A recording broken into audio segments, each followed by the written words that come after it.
Maraming salamat sa lahat ng sumusubaybay. Please subscribe and follow my YouTube and Facebook channel, Filipino Novel. Maraming salamat po. Kabanata 2841. May isang malaking isla na halos 10,000 milya kwadrado sa Eastern Sea. Kumikidlat at kumukulog sa langit sa ibabaw ng isla. Makakapal na ulap ang nakabitin sa itaas ng kalangitan. Ito ang sagradong lupain ng mga mahiwagang nilalang sa Blue Realm, ang Thunder Peak Region. Napakalaking labanan. Sa ibabaw ng isla isang nasa katanghaliang gulang na lalaki na nakasuot ng pilak na baluti ang nakalutang sa madilim na ulap. Ang aura na inilalabas niya ay nagpapakita na siya ay isang Level 9 Supreme Paragon. Sa sandaling iyon nakatingin siya sa malayo at nakaramdam ng matinding takot. Ang higanteng leon na may 9 na ulo ay nakatapak sa ulap sa tabi niya.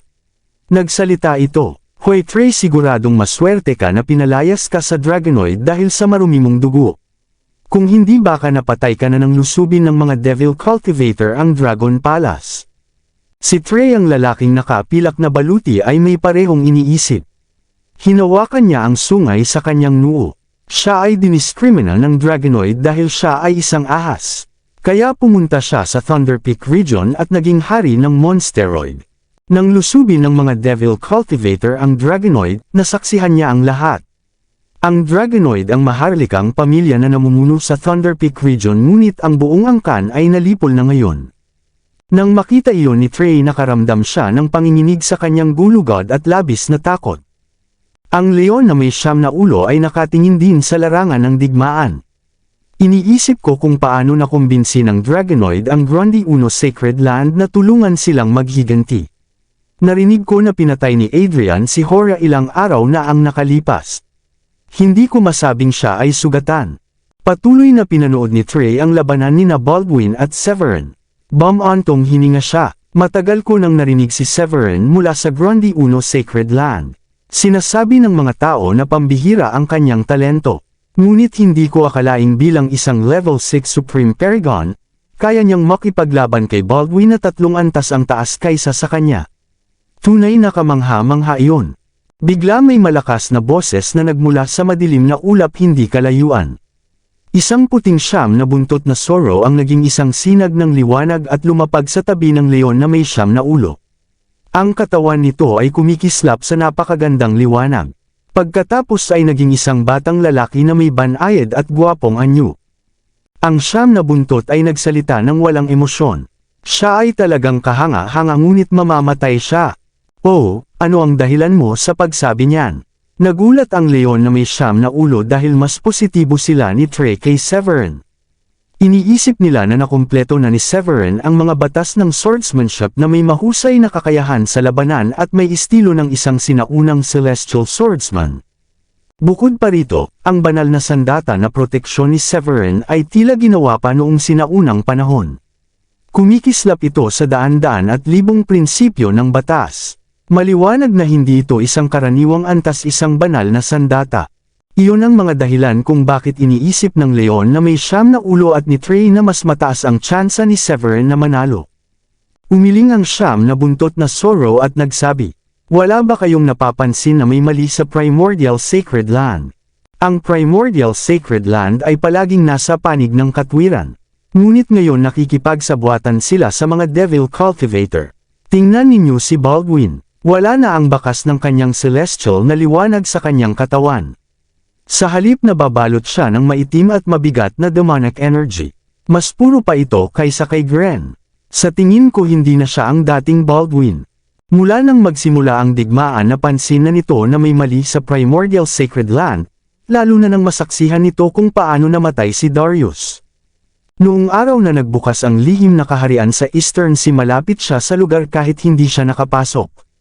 2 semi-immortal ang humahabol kay Severin at napilitan si Adrian na lumabas at makipaglaban kina Darius at Daryl upang iligtas si Severin. Ginamit ng 9 na buntot na Zorro ang kanyang likas na kakayahan upang magtago sa kawalan ng tahimik.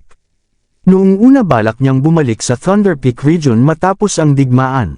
Ngunit nang akala niyang makakaalis na siya matapos bigyan ni Adrian ng matinding hampas si Darius, nasaksihan niya si Daryl na nilamon si Darius. Dahil sa takot hindi siya nang ahas na kumilos. Matapos marinig iyon, kumunat ang noo ni Trey at ng leon na may 9 na ulo at pinag-isipan ito. Ibig mong sabihin may ibang nilalang na kumontrol sa katawan ni Baldwin. Lumaki ang mga mata ng leon na may 9 na ulo at nagsalita ng mahina. Umiling si Trey ng mariin, iniisip na sobra ang iniisip ng leon. Imposible iyon. Si Baldwin ay isang level 9 Supreme Paragon. Mas malakas siya kaysa sa atin. Sino ang sapat na malakas upang patayin siya at kunin ang kanyang katawan? Sinabi ng 9 na buntot na Sorrow, si Anstor. Ito ang sagot na nabuo niya matapos ang mahabang pag-iisip. Nang nilamon ni Daryl si Darius narinig ng 9 na buntot na Sorrow si Darius na binanggit si Anstor. Tulad ng inaasahan, ang sagot ay nakagulat ng labis kina Trey at ang leon na may 9 na ulo. Ilang sandali bago sila nakabawi at napasinghap sa takot. Ano? Walang sino man ang pwedeng sisihin sa kanilang labis na pagkabigla. Si Anstora ay isang ipinagbabawal na termino at ang pagbanggit nito ay automatikong nagdudulot ng takot sa bawat cultivator. Noong nakaraan, ang mga Celestial ay pupunta sa Realm Gate upang palakasin ang selyo bago umakyat, dahil natatakot silang makalabas si Anstora at sirain ang Blue Realm. May mga sabi na bago na-trap si Anstora sa Realm Gate, pumatay ito ng maraming semi-immortal. Kaya hindi nakapagtataka na kahit ang mga level 9 Supreme Paragon tulad nila ay natatakot sa kay Anstora. Gayunpaman mahirap pa rin paniwalaan ng leon na may 9 na ulo na hayaang lamunin at kunin ni Anstora ang katawan ng pinuno ng sagradong lupain. Napakabaliw na bagay. Tiningnan ng leon na may 9 na ulo ang 9 na buntot na Sorrow at nagsabi ng malalim at malubha. Totoo ba ang sinasabi mo? Sa puntong iyon nagpa siya ang 9 na buntot na Sorrow na isalaysay lahat ng nakita niya. Pagkatapos nito hinaplos ni Trey ang kanyang balbas at nagpakita ng labis na pagkagulat. Napapikit siya at nagsalita ng seryoso. Sa ganitong kaso malapit nang matapos ang buhay ni Severin. Biglang nagbago ang mukha ng leon na may 9 na ulo. Hindi niya maiwasang magbulalas. Hindi nakapagtataka na handang makipaglaban ang mapagmataas na semi-immortal na Devil Cultivator kasama ang Primordial Sacred Land. Kahit gaano kalakas si Severin, wala siyang tsansa na manalo kapag nakikipaglaban talaga siya kay Anstora. Tiningnan ng 3 Monsteroid Kings ng Thunder Peak Region si Severin na 10,000 milya ang layo. Ang kanilang mga mata ay puno ng awa at pakikiramay. Balik sa larangan ng digmaan, ang buhok ni Seren ay nakakalat sa kanyang mukha. Ang kanyang mga balabal ay naging mga piraso ng tela, at siya ay may sugat sa buong katawan. Sa patuloy na pag-atake ni Heath at Mona matagal na siyang nasa kahinaan. Ang kanyang malakas na demonic na katawan ang dahilan kung bakit nakatiis siya hanggang ngayon. Nang maunawaan niya kung gaano siya nasugatan, tiningnan ni Seren ang mga disipulo sa likod niya na karamihan ay napaslang. Nang hina ang kanyang puso, hindi na makaalok ng tulong si Baldwin, si Gren ay nasa itaas na nakikipaglaban kay Adrian. Wala nang ibang makakatulong kay Seren. Walang dahilan nagsimulang maramdaman niya ang inis at pagkabahala. Biglang narinig niya ang sigaw ni Heath sa tabi ng kanyang tenga. Umangat ang pakiramdam ng panganib sa kanyang puso. May tapang kang maligaw ng isip habang nakikipaglaban sa akin. Tanggapin mo ito, sigaw ni Heath. Tiningnan ni Seren at nakita ang palayok sa kamay ni Heath na nagpapalabas ng banal na liwanag at nagliliyab na mainit na apoy. Sinunog at winasak nito ang kanyang divine sense. Pumasok din ang apoy sa kanyang katawan at hinanap ang kanyang upper energy core. Nakaranas si Seren ng malubhang pinsala ngunit sa kabutihang palad kumilos siya agad at pinrotektahan ang kanyang upper energy core. Gayunpaman nasaktan pa rin siya ng atake. Habang nakaramdam ng swerte naramdaman niya ang pananakit sa dibdib. Isang hairpin ang tumusok sa kanyang puso na parang matalim na espada at winasak ng nakakatakot na mga batas ang kanyang demonic na katawan. Hindi kalayuan, gumagawa si Mona ng pag-atake. Pagkatapos ay sumabog ang hairpin. Ang walang katapusang liwanag ay pinuksa ang demonic na katawan ni Seren.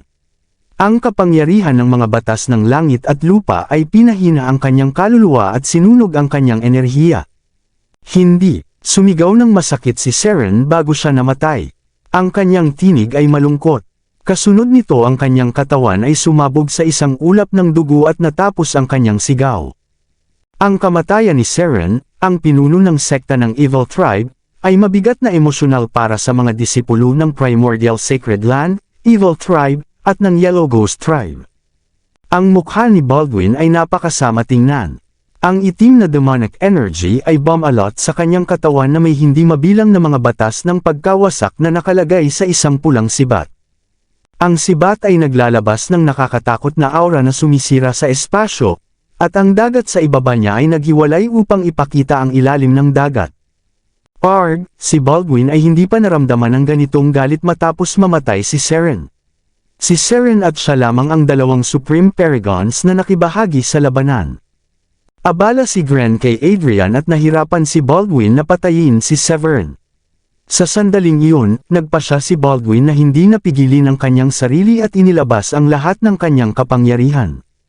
Ang dambuhalang demonic energy ay mabilis na sumabog sa hadlang at lumabas mula sa katawan ni Baldwin. Ito ay purong demonic energy na puno ng aura ng anomalya at pagkawasak. Mabilis nitong sinalakay ang paligid na puwang sa sobrang bilis. Anumang bagay na natabunan ng demonic energy ay agad na nasira.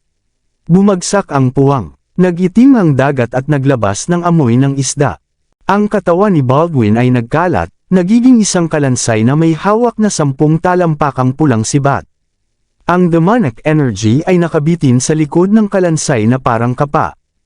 Habang hawak ang sibat, tumingin siya kay Severin ng mapanganib. Ang kanyang boses ay parang magaspang at maingay na parang dalawang metal na plato ang nagkikiskisan. Severin, dapat hindi mo pinakialaman ang plano ko. Kung sabik kang mamatay, tutuparin ko ang iyong hiling. Agad niyang tinusok ang sibat sa harapan. Sa biglang pagbabago, nag-iba ang kulay ng langit at lupa. Nagngangalit ang kidlat. Hindi mabilang na mga batas ng pagkawasak ang naging malamig na sinag sa dulo ng sibat. Ang malamig na sinag ay naglalabas ng nakakatakot na aura na kahit ang isang semi-immortal ay natatakot. Ang biglang pagbabago ng katawan ni Baldwin ay ikinagulat ng lahat sa labanan. Si Severin ang unang nakapansin ng kaibahan. Tumingin siya kay Baldwin ng matindi at nagsabi ng seryoso. Hindi ka si Baldwin. Sino ka? Kahit na sumali si Baldwin sa Devil Cultivators at nagsimulang magsanay ng demonic technique, hindi nito ipinaliwanag kung paano niya napapababa ang aura ng paligid sa pamamagitan lamang ng paglabas ng demonic energy. Malinaw na isang Supreme Old Devil ang pumasok sa kanyang katawan. Narinig ng kalansay ang tanong at ngumisi habang iniwawagayway ang sibat sa hangin. Ang pulang divine light ay may napakalakas na kapangyarihan at sinara lahat ng daan palayo kay Severin. Hindi. Sa oras na naisip ni Severin ang nangyayari, mabilis ang tibok ng kanyang puso. May masamang pakiramdam siya na mapapasok sa matinding panganib. Hindi siya naglakas loob na kumilos ng padalos-dalos. Trilyon-trilyong universe cells ang umiikot ng mabilis. Bawat cell ay kumikislap na may blazing divine aura. Kasunod nito, nasa puso niya ang Green Emperor Tower. Mabilis niyang inilagay ang malaking halaga ng enerhiya sa tore. Di nagtagal, lumaki ang tore mula sa laki ng kamao hanggang sa normal nitong sukat at lumutang sa gitna ng hangin. Sumabog ang mga guhit ng berdeng liwanag at naging haligi ng liwanag na tumutok sa langit. Sa ilalim ng kontrol ni Severin, damaloy ang liwanag at tumalon ang mga batas. Agad silang naging di mabilang na libong talampakang divine chains of order. Naglabas ng mataas na tunog at sinalanta ang paparating na malamig na sinag mula sa sibat.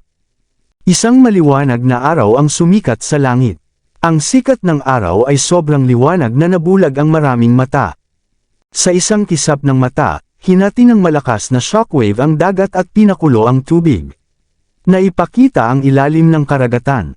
Ang espasyo sa loob ng ilang milya ay nagkabasag na parang sirang salamin. Ang mga disipulo mula sa Evil Tribe at Yellow Ghost Tribe na huli nang tumakbo ay pumutok sa ulap ng dugo. Sa proteksyon ng Green Emperor Tower, ang kanyang kapangyarihan ng paglikha ay kumislap upang ayusin ang naubos na enerhiya sa loob ng universo. Nakatayo si Severin ng tuwid sa puwang, hawak ang Loren Divine Blade, at hinayaan ang malalakas na hangin na tumama sa kanyang katawan at iniikot ang kanyang damit. Ang kalansay ay nabalot ng di mabilang na itim na demonic energy. Nang makita nito ang Green Emperor's Tower, kumislap ang kanyang mga mata sa kasakiman. Ang kanyang magaspang na boses ay nanginginig sa takot. Isang celestial weapon, kaya pala mabilis kang umunlad. May hawak kang Green Emperor's Tower. Sumiklab ang galit ni Baldwin sa kanyang dibdib. Mas kinamumuhian niya si Severin. Si Anstora ay isang Supreme Wild Beast Emperor ng sinaunang panahon. Maraming beses siyang nakipaglaban sa Green Emperor. Pareho silang tinawag na pinakamatalino ng panahong iyon. Nang maglaban sila para sa pagkakataong maging Celestial, natalo si Anstora sa Green Emperor sa napakaliit na margin. Pagkatapos niyang mamatay, aksidenteng nagsanib ang kanyang katawan sa dugo ng Celestial Demon. Siya ay muling ipinanganak at nagdulot ng dambuhalang sakuna. Dahil wala siyang Celestial Weapon, ginamit ng Green Emperor ang tore upang talunin siya at ikulong sa dagat malapit sa Eternal. Matapos ang maraming siglo, ang Eternal ay nakilala bilang Ancestral Land, isang ipinagbabawal na lugar. Hindi maiiwasan, nagdala ang Green Emperor's Tower ng maraming masasamang alaala. Tumingin si Baldwin sa tore at labis na nagalit. Ang Green Emperor ang nagkulong sa akin sa Eternal. Ngayon, papatayin ko ang kanyang tagapagmana. Si Baldwin ay tuluyang nabaliw. Binuksan niya ang kanyang bibig at marahas na pinutok ang isang itim na whirlwind. Sa loob ng whirlwind ay bilyong anino ng kaluluwa na umaatungal at isang dambuhalang lalaki ang humahampas sa kanyang dibdib. Isang malaking kalansay na kasing taas ng bundok, nakasuot ng itim na demonic armor, ang lumabas mula sa itim na ulap. Ang mga buto nito ay may puting jade glaze, malinis at translucent. Isang ulap ng liwanag ang sumabog mula rito at nakondensa ang libo-libong batas. Ito ang pinakamalakas na kakayahan ng clone ni Anstora, ang kalansay ng pinakamabangis na hayop noong sinaunang panahon, ang Wendigo. Ang Wendigo ay hari rin ng mga mabangis na hayop. Ang lakas nito ay katumbas ng semi-immortal. Kahit na namatay, nanatiling immortal ang katawan nito. Nang ginawang mabangis na sandata ni Anstora, lalo pang tumindi ang kalansay ng Wendigo. Ang dambuhalang Wendigo ay lumabas mula sa ulap at dahan-daang itinaas ang braso. Agad, ang nakakatakot na blood aura ay naging solidong bagay sa braso. Kahit ang Supreme Paragon mula sa maraming milya ang layo ay naramdaman ang pang-inig ng kanilang kaluluwa at hirap sa paghinga. Attack! Si Baldwin na may malamig at malupit na sigaw. Marahas na itinaas ng Wendigo ang kamay kay Severin at pumutol. Ang pulang divine light ay naging bilyon na nakakatakot na liwanag na sinag, agad na hiniwa ang puwang sa loob ng 100 milya. Ang aura ng mga sinag ng liwanag ay halo ng labis na nakakatakot na pagnanasa na pumatay. Nakita ito ni Heath. Kinagat niya ang ngipin at pinagsama ang tapang upang dumiretso sa kinaroroonan ni Severin at tumayo sa harap niya. Kasabay nito, sigaw niya. Mabilis! Ito ay sandata na ginawa mula sa bangkay ng sinaunang mabangis na hayop, ang Wendigo. Katumbas ito ng level 5 protective divine weapon. Narinig ito ni Mona. Tumibok ang kanyang puso ng malakas. Itinaas niya ang kamay upang tipunin ang karagatan at ginawang dalawang malaking palad na hinampas ang sinag ng liwanag. Sa seryosong ekspresyon, sinabi niya ng malalim. Ang taong kumontrol sa katawan ni Baldwin ay makakontrol sa demonic energy at sa Wendigo. Maaari lamang itong si Anstora. Pinalaki ni Severin ang kanyang mga mata at labis na nagulat. Hindi na nakapagtataka kung bakit kakaiba at misteryoso ang kilos ni Baldwin. Mas malakas din ang kanyang lakas kaysa dati. Pagkatapos maabot ni Severin ang level 6 Supreme Paragon, kaya niyang pumatay ng level 9 Supreme Paragon sa tulong ng Loren Divine Blade. Ngunit nahirapan siyang patayin si Baldwin. Kabanata 2845. Hindi kailanman naisip ni Severin na ang kasalukuyang Baldwin ay talagang clone ni Anstora. Hindi nakapagtataka kung bakit nagalit ng husto si Baldwin nang makita niyang inilabas ni Severin ang Green Emperor's Tower. Pinatay ng tore si Anstora matapos ang lahat. Kasabay nito, napawi rin ang maraming pagdududa sa isipan ni Severin.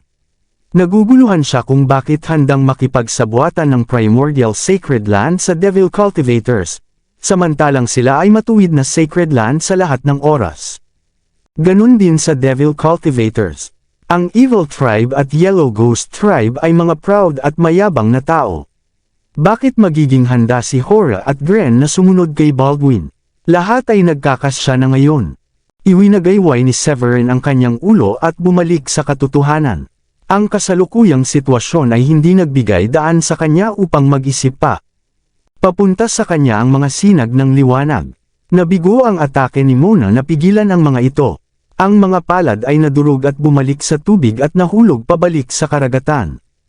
Tumingin si Severin sa mga sinag ng liwanag at nagpasya siyang tapikin ang Green Emperor's Tower. Agad na damaloy ang enerhiya sa kanyang inner world papunta sa tore upang lumikha ng maraming Divine Chains of Order.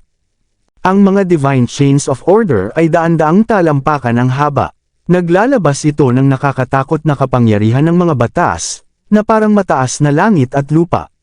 Lumipad ang mga Divine Chains of Order patungo sa paparating na mga sinag ng liwanag at bumangga sa mga ito. Sa pagkakataong ito, napigilan ng Divine Chains of Order ang mga sinag ng liwanag. Ang natitirang lakas ng sinag ay patuloy ngunit hinati ang paligid na espasyo upang ipakita ang mga elemento. Nang malaman na napigilan ang mga sinag, sabay na huminga ng ginhawa sina Heath at Mona. Tiyak na nagbigay ng malaking presyon si Anstora. Sa kabila ng hindi tunay na Anstora si Baldwin kundi clone lamang, nakakatakot ang aura ng Wendigo, na nahirapan silang huminga. Naging nagyelo rin ang enerhiya sa kanilang katawan. Nagalak si Severin. Malakas ang sandata na ginawa mula sa bangkay ng Wendigo. Ngunit ang Green Emperor's Tower ay isang celestial weapon. Ito rin ang sandata na tumulong sa Green Emperor upang maging celestial at may aura ng Green Emperor. Samantalang natalo si Anstora sa laban kontra Green Emperor. Sa pag-iisip nito, tumaas ng husto ang kumpiyansa ni Severin. Gamit ang Green Emperor's Tower upang protektahan ang sarili, at kinontrol niya ang maraming Divine Chains of Order upang atakihin ang Wendigo. Magaling ang kanyang kontrol sa Divine Chains of Order na nagpahusay sa atake. Ang Divine Chains of Order ay kumilos na parang whips at hinampas ang bangkay ng Wendigo. Napakabilis ng bilis na hindi makakakilos si Baldwin. Tinamaan ng chain ang mga buto ng Wendigo at sumabog ng apoy. Ang marahas na kapangyarihan ng mga batas ay sumira sa buto. Nagalit si Baldwin na nagtatago sa itim na ulap. Nang makita ito, alam niyang malakas ang Wendigo na katumbas ng level 5 Protective Divine Weapon, ngunit hindi ito kasing lakas kumpara sa Green Emperor's Tower. Bukod pa rito, hindi kinokontrol ng kanyang tunay na katawan ang Wendigo, kaya mas mahina ang kapangyarihan. Sa loob ng ilang sandali, ang bangkay ng Wendigo ay nabugbog at nagkaroon ng pasa. Ang puting mga buto ay nagkawatak-watek. Nasaktan ang puso ni Baldwin. Sumigaw siya sa galit, Severin. Ubusin kita. Pagkatapos, itinaas niya ang kamay at gumawa ng tanda. Ang pulang sibat ay lumaki at lumikha ng spear beam mula sa mga batas ng pagkawasak. Ang spear beam ay may aura na kasing dakila ng bundok. Nagbago ang ekspresyon nina Heath at Mona. Agad nilang inilabas ang kanilang depensibong sandata at gumawa ng protective shield. Ang dugo at enerhiya ni Severin ay sumabog sa langit na parang usok ng lobo, na bumuo ng isang armor na kulay dugo na agad bumalat sa kanyang katawan. Kasabay nito, ang kanyang katawan ay nagbabad sa sword wheel, habang ang apoy ng batas ng swordsmanship ay dumadaloy sa kanya at nagsanib sa Loren Divine Blade. Ang enerhiya ay nagtipon sa isang makapangyarihang sword beam na sumira sa hangin. Habang sumasabog ang enerhiya ng espada, isang malamig na kislap ang kumalat sa paligid. Ang nakapalibot na lugar ay parang nagbago, nagkabasag-basag ang mga batas habang nagsasanib ang mga sinag ng liwanag. Naputol ang spear beam, na hindi nakayanin ang lahat at sumabog sa ulap ng espiritual na mga piraso na pumuno sa kalangitan. Sa kabaligtaran, ang dakilang sword beam ay nagpatuloy sa landas nito, ang puwersa nito ay bumagsak kay Baldwin na nakatayo sa gitna ng umiikot na itim na ulap. Pagkatapos, ang Wendigo sa harap ni Baldwin ay hinati sa dalawa. Ang Green Emperor's Tower ay sumulong at bumangga kay Baldwin na parang bigat ng bundok. Ang impact ay nagdulot ng pagkalag sa tindig ni Baldwin at nagsimulang mawala ang itim na enerhiya na parang sinusunog ng sikat ng araw. Arg! Nakabalot sa mga layer ng itim na enerhiya, Ang kalansay ni Baldwin ay nalantad habang ang aura mula sa kanyang katawan ay nagsimulang humina. Severin, nakatanggap ng matinding hampas, ang lakas ni Baldwin, at hindi na niya inisip na makipaglaban. Paalala ng malamig at mapanirang tingin, sumigaw siya. Babayaran mo ito balang araw. Pagkatapos, nawala si Baldwin sa ulap ng itim na usok at nawala sa hangin. Sa sandaling iyon, si Severin na kanina ay buo ang sigla sa labanan, ay biglang nahirapan sa paghinga, humihingal habang pinupunasan ang malamig na pawis sa kanyang noo. Malapit na iyon, ungol ni Severin sa sarili habang patuloy na mabilis ang tibok ng puso. Kahit clone lamang, napatunayan ni Baldwin na napakalakas. Tumugma sa reputasyon ni Anne Story na minsang nakipagtagisan sa Green Emperor. Sa kabila ng paggamit ng lahat ng teknik mula sa Loren Divine Blade hanggang sa Green Emperor's Tower, nakamit ni Severin ang panandaliang bentahe. Kung gusto niyang talagang malupig si Baldwin, baka kailangan niyang ilabas ang kanyang Invincible Domain at gamitin ang Space-Time Path upang tapusin ito ng tuluyan. Bagaman ginawang invincible ng domain si Severin, maliit pa rin ang saklaw nito. Mapanganib na gamitin ito sa close combat. Habang umatras si Baldwin, matagumpay na pinamunuan ni Heath ang depensibong puwersa upang itaboy ang mga atake sa Eastern Sea Dragon Palace. Si Gren na lamang ang natira sa sitwasyong iyon. Hindi natuwa si Gren sa nangyari. Bagaman hindi pa ganap na gumaling ang sugat ni Adrian, ang Emerald Blade na hawak niya ay isang malakas na level 3 protective divine weapon na nag-neutralize sa anumang bentahe na nais kunin ni Gren. Ang pag-atras ni Baldwin ay lalo lamang nagpahirap sa sitwasyon, na nagdulot ng sumpa mula kay Gren. Walang magawa, napilitan siyang umatras habang pinuprotektahan ang sarili laban sa mga atake. Napansin ni Adrian ang pag-aalangan ni Gren at naging maingat sa laban. Alam niyang hindi pa ganap na gumaling ang kanyang sugat, alam niyang magiging hangal ang panganib ng buhay para lamang subukang tapusin si Gren. Sa pagkontrol sa mga demonyo at pag-atras ni Baldwin, wala nang saysay ang pagpapatagal ng labanan. Tulad ng inaasahan, ginamit ni Gren ang pagkakataon at mabilis na binuksan ang espasyo upang makatakas. Huminga ng ginhawa si Adrian at mabilis na bumalik sa kampo. Tiningnan ni Severin ang maputlang ekspresyon ni Adrian at nagtanong ng may pag-aalala. Kumusta ka guro? Ayos lang ako. Hindi seryoso, sabi ni Adrian. Binabaliwala ang sugat. Mag-atras tayo sa palasyo at iwasang makaakit ng hindi kanais nais na pansin. Nararamdaman ang enerhiya mula sa labanan mula sa libu-libong milya ang layo. Tila na alerto ang maraming semi-immortals na nagtatago sa dilim. Kung hindi mababantayan ang kayamanan sa palasyo ng matagal, may pagkakataong samantalahin ito ng ibang partido na magdudulot ng karagdagang problema sa kanila. Ilang libong milya ang layo, ang kalangitan sa Thundlight ay nabalot ng madilim na ulap at kumikislap ang kidlat. Lumaki ang mga mata ng Nine-Headed Lion habang pinagmamasdan ang labanan sa Eastern Sea na may takot. Hindi, hanggang nawala si Gren sa malayo, tumingin ang leon sa gwapong binata sa tabi niya at sinabi ng may sama ng loob kaya, Ninetails. Mukhang mali ang hula mo. Sa tabi niya, nakatayo si Trey na nakasuot ng silver armor na parang mandirigman na nakabitin sa hangin. Hindi ko inakalang clone pala ni Anne Story si Baldwin. Ang katotohanan na isang level 6 Supreme Paragon lamang tulad ni Severin ay makapagsanhi ng ganitong pinsala kay Baldwin ay nakakakilabot. Si Trey bumulong sa sarili habang muling naaalala ang atake ni Severin sa isip niya. Habang nag-uusap ang dalawa, ang Nine-Tailed Fox na sa ngayon ay nag-anyong gwapong binata na may berdeng balabal ay ngumiti ng bahagya. Naging mali ang pagtataya niya kay Severin at lumalabas na ang kakayahan ni Severin ay nagmula sa pagtuturo ng Green Emperor. Ang Green Emperor's Tower ay nag-iwan sa 3 Monsteroid Kings na walang alam. Ang pangalan ng Green Emperor ay may kapangyarihan sa Blue Realm, at ang Tore, na isang relikya ng kanyang kaliwanagan ay labis na hinahangad. Sa kasamaang palad, ilang panahon na ang lumipas at wala pang nag-angkin nito. Ang ganitong immortal weapons ay may sariling kamalayan at naghahanap ng karapat-dapat na humawak, kaya nakakagulat na napunta ito kay Severin. Matapos huminga ng malalim, tumingin ang Nine-Tailed Fox sa umaatres na anyo ni Gren. Ang tono niya ay seryoso habang nagsalita. Mukhang si Severin ang tanging makakamit ng immortalidad sa Golden Age na ito. Tumawa si Trey at hinaplos ang kanyang balbas. Hindi mo ba ikinagulat ang kakayahan ni Severin kanina? Ano ang nagbago ng isip mo? Naalala niya kung gaano katiyak ang Fox sa kamatayan ni Severin sa mga kamay ni Baldwin. Ang resulta ay malinaw, napilitan si Baldwin na umatras at si Severin ay lalong tumindi ang lakas. Ang panunukso ni Trey ay nag-iwan ng mapait na ngiti sa Fox. Huwag mo sanang biruin ako. Kung hawak ni Severin ang Green Emperor's Tower, tiyak na siya ang inapo o disipulo ng Emperor. Kung hindi, si Anstora ba ang aakyat?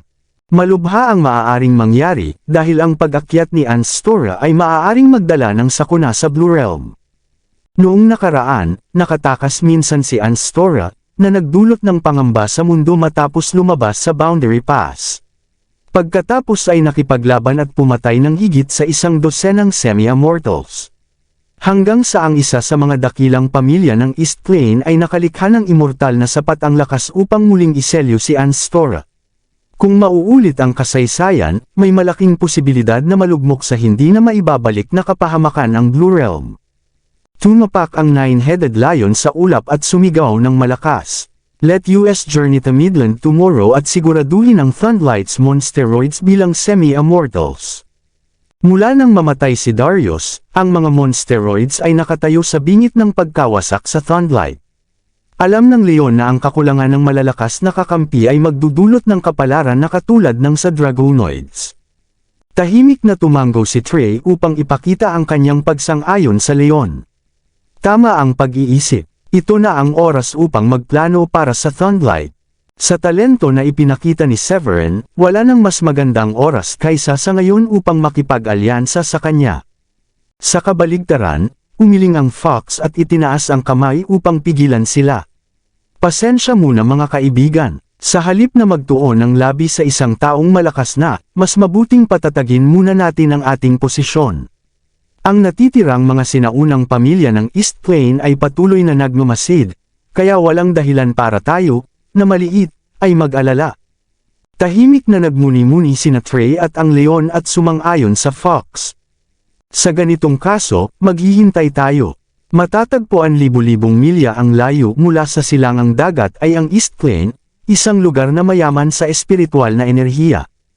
Ang heolohiya dito ay binubuo ng matataas na bundok, at ang mga kalangitan ay puno ng liwanag na espiritual. Sa kailaliman ng East Plane matatagpuan ang ancestral na lupa ng mga Menzies, at si Laskan ng kanilang ika-11 ninuno at nag-iisang natitirang semi-immortal ay tumingin sa kakaibang kulay ng langit.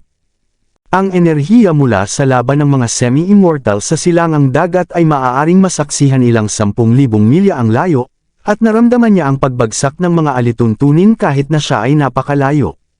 Itinaas niya ang kanyang kamay at ginamit ang Waterlight Art upang obserbahan ang laban. Nang masaksihan niya si Baldwin na nagsummon ng Wendigo, agad na nakilala ni Laskan kung sino ito. Isang kislap sa kanyang mga mata ang sumili habang bulong niyang sinabi. Kahit si Anstora ay nais makipag-agawan para sa lugar sa ginintoang panahon. Dumampi ang mabigat na damdamin kay Laskan. Napakahalaga ng pag-iingat sa mga bagay na kinasasangkutan ni Anstora dahil maraming kasamaan ang nagawa ng nilalang na iyon sa bawat panahon. Ngunit nang ilabas ni Severin ang Green Emperor's Tower, biglang tumalon si Laskan mula sa kanyang upuan. Lumawak ang kanyang mga mata at sinabi sa hindi paniniwala. Hindi ito posible. Bakit hindi dinala ng Green Emperor ang tore nang maging immortal siya? Siya ba ay nasa Blue Realm? Nagsimula ang 8 sinaunang aristokratikong pamilya matapos silang magkaisa kasama ang Green Emperor at matagumpay na mapalayas ang mga mabagsik na halimaw. Nagsimula ang mga ninuno ng Menzies bilang gwardya ng Green Emperor. Sa huli, sila ay naging semi-immortal na nakaiwas sa pagbabago ng panahon at sa huli ay naging mga immortal. Kung ikukumpara sa mga tagapagtatag ng 9 Sacred Lands, ang mga ninuno ng 8 pangunahing pamilya ay patuloy pa ring nakikipag-ugnayan matapos umakyat sa Celestial Realm. Ngunit ang komunikasyong iyon ay biglang huminto 30,000 taon na ang nakalipas. Lahat ng 8 pangunahing pamilya ay nakaranas ng parehong problema, ang kanilang mga ninuno na umakyat 30,000 taon na ang nakalipas ay hindi na makontak. Bilang semi-immortal, inisip ni Laskan na maaaring may problema rin sa Celestial Realm. Marahil ang mga ninuno na umakyat sa Celestial Realm lahat ay namatay na. Gayunpaman, ang mga ideyang iyon ay pawang haka-haka lamang na magpapalala sa pag-aalala maliban kung umakyat ka at nakita mo mismo kung ano ang nangyari. Ngunit ang tanawin ng Green Emperor's Tower ay parang kidlat mula sa kalangitan kay Laskan. Maraming kaisipan ang dumaan sa kanyang isip. May pagbabago sa Celestial Realm at ito ay malaki. Sa pagka-realize na iyon, pumuti ang mukha ni Laskan, at bigla niyang naramdaman na parang may mga nakatagong kamay na kumokontrol sa sitwasyon mula sa dilim. Sa sandaling iyon, naramdaman ng mga puwersa ng East Plane ang epekto ng laban sa silangang dagat. Sa ancestral na lupa ng mga Burks, ang kanilang semi-immortal na si Jero ay nabigla sa kanyang naramdaman. Matapos bawiin ang kanyang divine senses, bulong niya na may halo-halong damdamin. Ito ba ang Green Emperor's Tower at clone ni Anstora? Nagkakaroon ng paradigm shift sa Blue Realm. Si Jero ay semi-immortal ng mga Burks sa loob ng 20,000 taon at alam ang maraming lihim tungkol sa sinaunang panahon. Alam niya na kapag nakatakas si Anstora, si Severin na sinasabing tagapagmana ng Green Emperor ang unang tatamaan. Susunod ay ang mga tagapagmana ng dating mga alipin ng Green Emperor. Ang simpleng pag-iisip tungkol sa senaryong iyon ay sapat upang magpalamig sa buto ni Jero. Maraming iba pang semi-immortal mula sa ibang pamilya ang nalungkot matapos masaksihan ang nangyari sa silangang dagat. Alam nila na nagbabago ang Blue Realm. Saan mang puwersa ay makikipag-agawan para sa kapangyarihan sa ginintoang panahon, at kahit si Anstora ay hindi makaiwas sa kasiyahang ito. Si Laskan at ang iba pang semi-immortal na nabuhay ng napakaraming taon ay malalim na nag-iisip sa sandaling iyon, at marami na ang nagsimulang magplano ng kanilang susunod na hakbang. Si Severin at ang iba pa ay naguluhan sa shock na dumaan sa East Plane. Lahat ay huminga ng maluwag ng matuklasan na hindi nakamamatay ang mga sugat ni Adrian. Lumingon si Severin kay Calvert at sinabi, "Magaling ang ginawa mo, Calvert." Tuwa ang nadama ni Calvert sa narinig, ngunit higit sa lahat ay humanga pa rin siya kay Severin. Nasaksihan niya mismo ang kakila-kilabot na kapangyarihan sa pakikipaglaban ni Severin, isang kapangyarihan na nagpababa ng ulo ni Baldwin na isang level 9 Supreme Paragon sa kahihiyan. Bilang prodigy ng mga Dragonoid, alam ni Calvert na laging may mas malaking agwat na kailangang tawirin habang tumataas ang antas ng isang practitioner. Halimbawa, sa Royal Paragons, imposibleng talunin ng isang level 4 ang isang level 9 na kalaban. Mas mahirap pa para sa mga Supreme Paragons na nakakaunawa ng rules of heaven and earth, tinino ang kanilang katawan, at hinubog ang kanilang sariling landas. Pagkatapos ng lahat, ang mga agwat sa bawat antas ay hiwalay na parang napakalaking bangin. Sa sandaling iyon, naramdaman ni Calvert na ang pagkamatay ng kanyang panganay na kapatid na si Drake sa kamay ni Severin ay hindi na kasing hirap tanggapin tulad dati. Ang pagiging hindi matalo ni Severin laban sa mga kalaban sa parehong antas ay isang pangyayari na wala pa sa sinaunang panahon. Puno si Calvert ng paghanga kay Severin. Itinaas niya ang kanyang mga kamay at sumaludo at sinabi, "Salamat sa iyong tulong. Kung wala ka, ninakaw sana ng magnanakaw ang lahat mula sa treasure room ng aming palasyo." Tumingin siya sa wasak na palasyo sa ilalim ng dagat at lumangoy pababa. Pagdating sa palasyo, nasilayan niya ang mga bangkay ng shrimp soldiers, crab generals, clam maidens, at turtle prime minister. Umuusok ang kanyang galit sa tanawin, at mahigpit niyang kinuyam ang kanyang mga kamao habang isang hindi pangkaraniwang puot laban sa mga demonyong iyon ay nagsimulang tumubo sa kanyang puso. "Hindi ko papayagang umiral sila sa mundong ito." Dinaglaon, kinuha niya ang isang susi na hugis dragon na naglalabas ng gintong liwanag, isa ito sa 3 susi ng treasure room ng palasyo. Kinuha ni Calvert ang susi at agad itinaas ang kanyang kamay upang maglagay ng seal.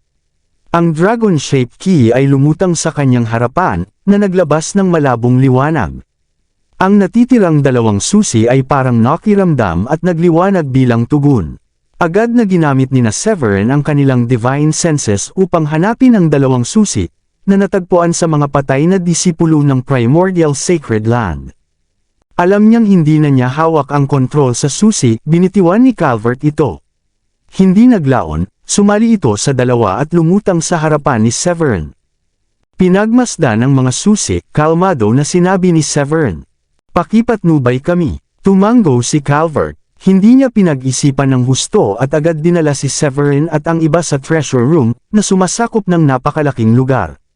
Sa labas, gayunpaman, ito ay mukhang maliit na Crystal Palace na pinalilibutan ng mga patong-patong na kahanga-hanga at nakakatakot na formations.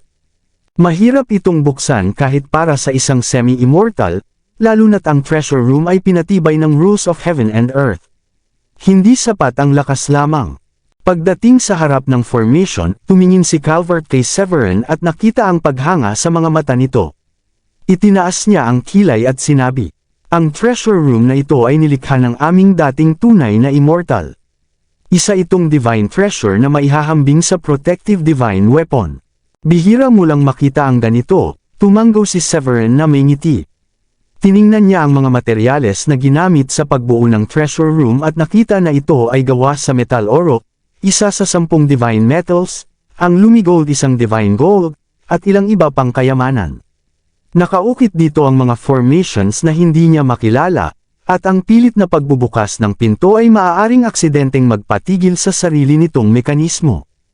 Puno ng pagmamalaki si Calvert sa pagtanggap ng papuri mula sa isang makapangyarihang tao tulad ni Severin. Itinaas niya ang kamay, at kinagat ang kanyang daliri, pagkatapos ay pinatulo ang isang patak ng dugo sa bawat isa sa 3 susi.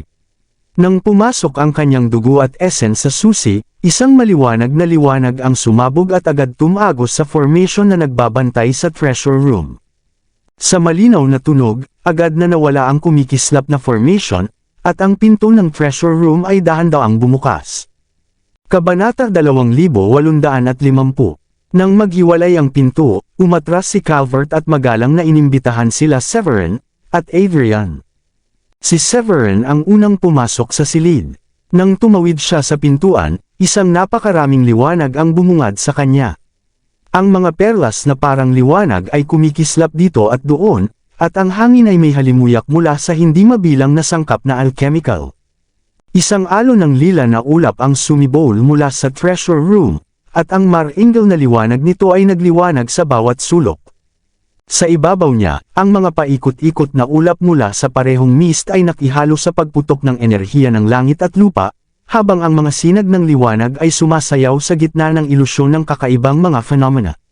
Samantala, hindi mabilang na divine iron at fine gold ang nakakalat, at ang mismong sahig ay yari sa millennia-old spiritual jade. Ganyan ang karangyaan ng lugar. Napanganga sina Heath at Mona sa paghanga nang pumasok sila, sabay sabi. Ngayon ko naiintindihan kung bakit sinasabi ng lahat na mayaman ang Dragonoids. Hindi lang ito mayaman, lampas pa ito sa mayaman. Kahit nahanda na sila sa mental na aspeto, ang tanawing ito ay muling humigop ng kanilang hininga. Ang ganitong antas ng karangyaan ay lampas pa sa treasure room ng Grundy Uno Sacred Land. Ang divine iron at divine gold, na pinakaasam ng mga royal paragons, ay nakatambak na parang basura. Nang matauhan muli si Severin, lumingon siya at sinabi, "Kunin ninyo ang makakatulong sa inyo. Ang natitirang divine ores ay isusuko sa sect." Agad siyang sumulong at lumalim sa loob ng treasure room. Ang simpleng divine ores ay hindi sapat upang makahikayat sa kanya. Naglakad si Severin sa mga bulwagan at patuloy na pinanatili ang kanyang divine senses. Di naglaon, natagpuan niya ang ilang herbs na naglalabas ng fluorescent glow ng rules. Napansin niya ang 3 piraso na kasing laki ng palad, kulay puti, at bahagyang kahawig ng dragons. Hindi ba ito ang 9th grade dragon grass na matagal nang inakalang nawala na? Lumawak ang mga mata ni Severin at bumilis ang tibok ng kanyang puso. Ayon sa alamat, ang dragon grass na nahaluan ng dugo ng tunay na dragons ay maaaring gamitin ng mga practitioner upang palakasin ang kanilang pisikal na anyo. Isa ito sa pinakamahalagang kayamanan, dahil may himalang epekto sa pisikal na lakas ng tao. Sa paglipas ng mga panahon, kakaunti lamang, kung meron man ang tunay na dragons na nakakaakyat sa immortality. Ang hindi magandang resulta ay ang unti-unting pagkawala sa alaala ng dragon grass. Kaya ang hindi inaasahang pagkakaroon nito sa koleksyon ng Dragonoids ay malaking sorpresa kay Severin. Sa kanyang perfect solar spirit, maaabot ang tunay na immortality kung mapipino niya ang kanyang katawan at enerhiya. Kahit na ang kanyang pisikal na katawan ay kasing tibay ng divine armor, malayo pa rin ito sa antas ng pisikal na anyo ng isang immortal. Para sa mga tunay na immortal, ang muling pagtubo ng mga bahagi ng katawan at paggamit ng eternal life gamit ang isang patak ng dugo ay simpleng bagay lamang. Ang kanilang lakas ay lampas sa pag-unawa ng mortal, at isang patak ng dugo nila ay maaaring gawing top quality pills. Kahit isang patak ng kanilang ihi ay maaaring magbigay sa mortal ng immunity sa lahat ng sakit. Ang pagpapabuti ng pisikal na katawan ay mas mahirap kaysa sa pagmaster ng enerhiya at solar spirit. Ito rin ang dahilan kung bakit maraming semi-immortal sa Blue Realm ang nabigo, kahit na kasing lakas ni Nahora at Darius. Sa katunayan, ang mga taong iyon ay perfect lamang ang enerhiya at solar spirit. Ang kanilang pisikal na anyo ay hindi pa naaabot ang antas ng immortal. Ang unang focus ni Severin ay ang Supreme Oneness Sutra. Pagkatapos, nagawa niyang hubugin ang kanyang inner world at maunawaan ang rules of heaven and earth. Ngunit ang pagpapabuti ng kanyang enerhiya ay nangangailangan ng napakaraming resources, at ang kanyang inner world ay sumasaklaw lamang ng ilang 10,000 milya, na bahagi lamang ng laki ng Blue Realm. Pinangarap ni Severin na balang araw ay lumawak ang kanyang inner world sa napakalawak na domain na maaaring gawing maliit ng mga tunay na immortal. Ngunit alam niya na ang paglalakbay upang makamit iyon ay mahaba at mahirap, kaya mas mahalaga na mag-focus siya sa pagpapalakas ng kanyang pisikal na katawan.